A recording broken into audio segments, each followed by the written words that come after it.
NoMancer Gaming presents the NoMancer, which is basically the Fishymancer from D2. Why the heck is there no other video about it?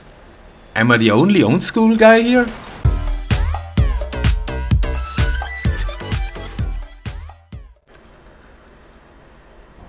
So let me quickly show you how I build it up. As our basic skill we choose Bone Splinters, because it's really nice spammable. The enhancement for the chance of more Bone Splinters when we're above 50 essence, and the initiates Bone Splinters for the 20% chance of vulnerability. Hued Flash to create more corpses, and then as our summon support skill, Corpse Explosion. Maxed out, of course, with the bigger radius, and the damage increase if they're slowed, stunned, or vulnerable. Of course, Skeleton Mastery, we want to be a summoner, Then the Decrepify, which slows enemies, so always 10% more damage for Corpse Explosion. And the enhancement that every enemy that gets hit have an additional chance to be stunned, so 20% more damage. As an additional passive, Amplify Damage, 9% more damage to Corpse Explosion. Then of course Skeleton Mage Mastery, nothing in summoning, and then Army of the Dead and its two passives. I rarely had to use it, it was mostly for fun, and without the legendary aspect it's just a convenience skill to resummon your skills and get a little bit of burst. With the legendary aspect though, woo! This is a lot of burst damage for a short time. NoMancer, basically because he needs no essence, but in addition, maybe because I'm nose man. Who knows? You can go on and on and on. The playstyle is quite simple. You curse a group of monsters, then you spam a few Bone Splinters till the first corpses occur. Best case scenario, all enemies are slowed, stunned, and vulnerable.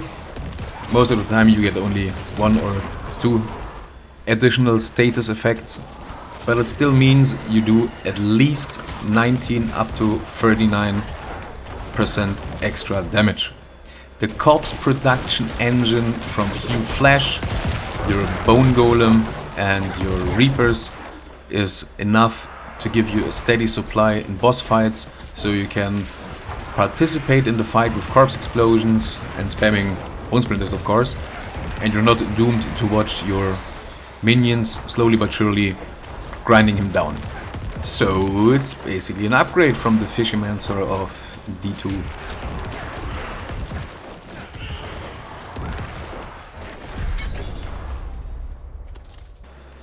So now the question is how to scale that out, cause next time we're playing there is no more level restriction.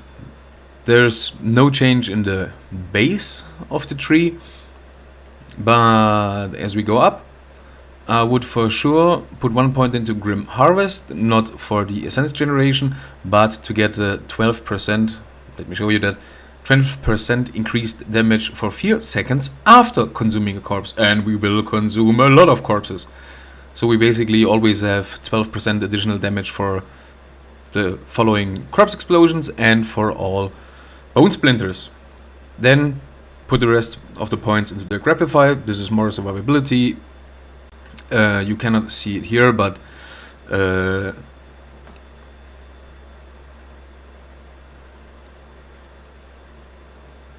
the slow rate and damage dealt goes down with more points into it, which comes quite in handy. Those 3 points from Death's Reach are only there because they were spare. I come back to them later. We're generating a lot of corpses, so getting Necrotic Carapace for more survivability, because every time a corpse is created we start to fortify ourselves, so I think that's a no-brainer. Of course, Golem Mastery to make the circle round. I would go with all the minion supporting passives and of course the one that gives more attack speed as long as we have at least 7 minions, which we should have all the time. And as long as we did not have taken damage for at least 3 seconds. This is the reason why I would go with Death's Reach instead of Death's Embrace. We don't want to be near enemies. We always want a wall of skeletons between the enemy and us, so that ranged attacks can't hit us and melees no chance.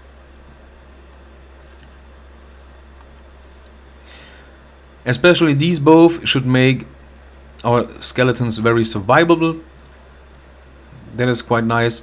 And the Hellbent Commander, don't get me wrong, if you stand close to your melee skeletons, then fine, is okay.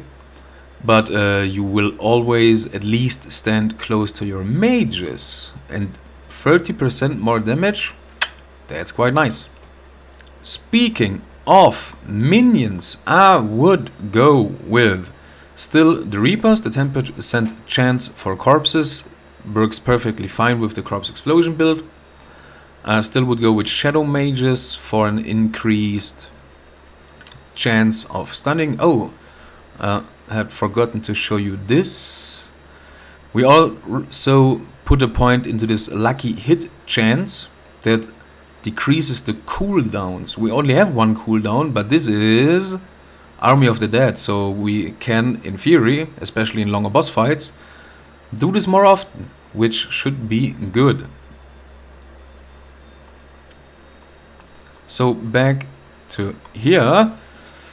Increased stun chance means more often corpse explosion does more damage, and this is the reason why I would go with the Iron Golem. He stuns with his slams as well, and then the additional vulnerability.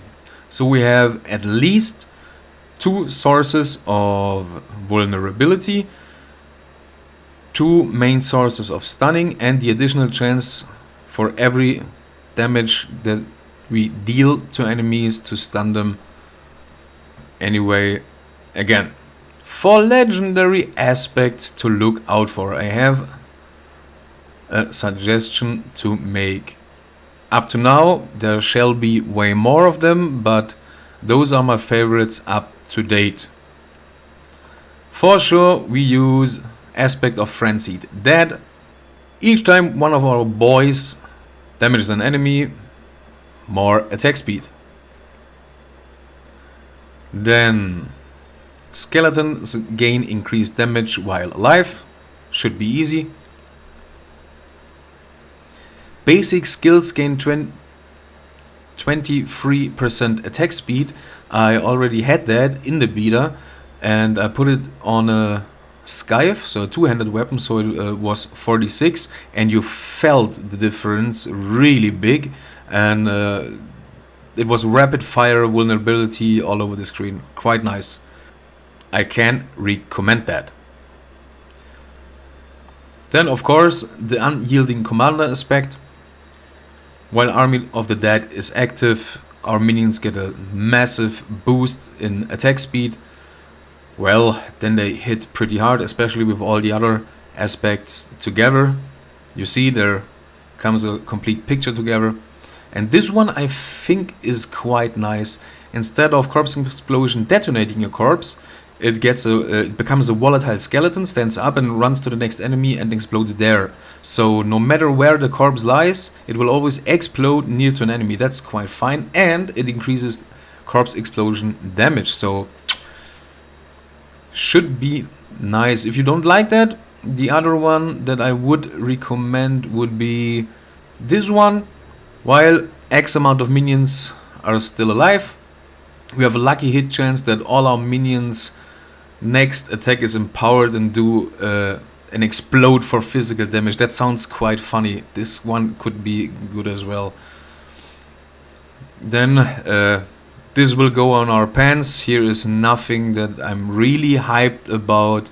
That's the reason why I would go with just more damage reduction for the minions, so they really don't die, so they always have the increased attack speed from being alive. No, it wasn't attack speed, it was damage. Plain old more damage. Nice.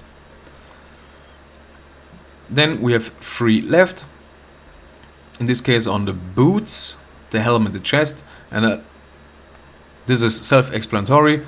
More warriors, more mages, and here I have no idea. I just think the idea cool to make the Harlequin crest again on my head. Plus X ranks to skills seems nice. If not this, then I would go with more increased damage to unstoppable enemies. So most of the time bosses, when we crowd control them, which basically is cursing them, so more damage against bosses. So one of those. And that would wrap up the build. What do you think about it? Did you like it? I will definitely test it out as soon as it's released, and then I will tell you if my plans worked out. So again, a little recap. We're spamming a lot of Decrepify to get a slow and a chance to stun enemies.